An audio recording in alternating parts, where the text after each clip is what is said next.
ndabashuje ndabaramukije mwese mukurikirana Kenzo Comedy. Iyi ni true story, ntabwo ari ibintu by'ibiganiro, ntabwo ari bya bintu uzumva ku muhanda, ntabwo ari bya bintu uzumva bakubwira abandi bose. Sibye ni true story yambayo, si yabaye ku nshuti yanjye, si yabaye kuki, si yabaye kundi muntu. Sibyo ya byari ku munsi wa gatandatu nijoro mu masaha ashyira saa 5.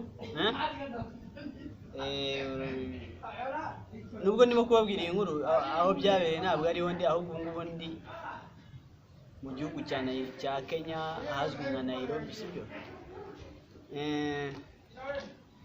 ariko nyine ibyo ngibyo bijya kuba ni byabereye i Kigali, kuko navuye mu rugo nsohotse ndagenda nyine njya urabona nabaga hano minigiste Kimihurura mu Rwanda, nyirasi abantu benshi murahazi.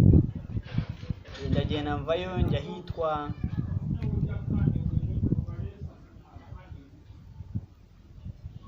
kwa Jire i Remera, sinzi bamuhazi mwese. Navuyeyo njya he, ndagenda ndabyina nk'abandi bose, ndabyina ndishima. Ibyo bivaho hajyaho rero niyo umuntu yasinze ahindura akabari inshuro nyinshi. Ndamanuka hepfo ahantu hazwi nko kuri agence, sinzi abantu benshi murazi kuri agence. Kuri agence ndagenda ndabonaho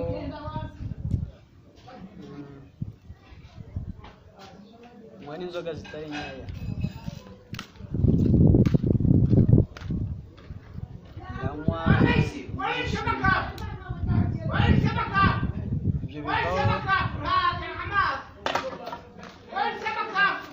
agera bigiye mbona n'umukobwa nyine turanywa, ariko umukobwa yari indaya. Iyi ni nkuru ukuntu nibye indaya.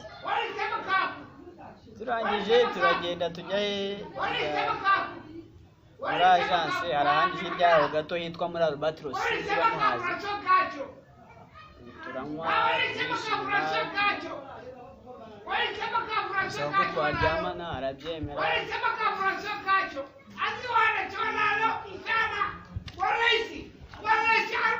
Kubyemera bigenda gute? Namubwira yuko nyine ndi bumuha amafaranga, ndamwemerera. Turagenda tugeze mu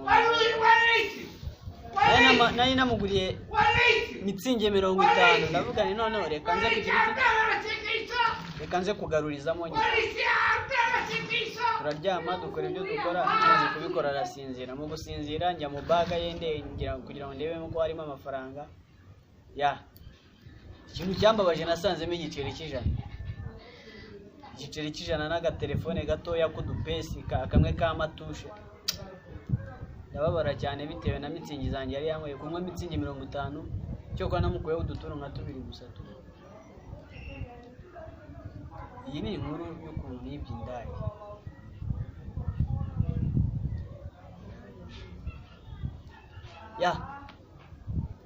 Nuko byagenze nyine hari muri Albatros, niba babona hazwi nko kuri agence.